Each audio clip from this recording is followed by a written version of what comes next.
你有通靈嘅能力啦。咁啊，見到前邊係咪有一個金屬嘅盒？喺個盒裏邊有一件我嘅信物。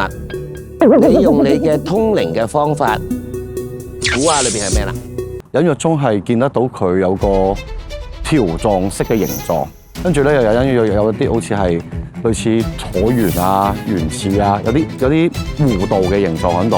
哦，長條形有啲弧度嘅，咁響連接點上邊啦，好似係有類似有一個比較突出嘅一個點。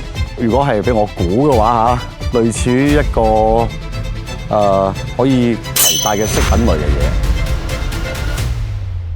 究竟我擺咗喺裏邊嘅信物係乜嘢咧？小文，你打開佢啦。好緊張，係手錶，係一隻手錶，長條形，中間有個凹凸嘅圓形，而個圓形嘅中間係有一點，咁我唔知係咪就係手錶嘅中間嗰點嘅針啦。你冇正確講出係一個手錶，但係你會話係一個擺喺手上面嘅飾物。係。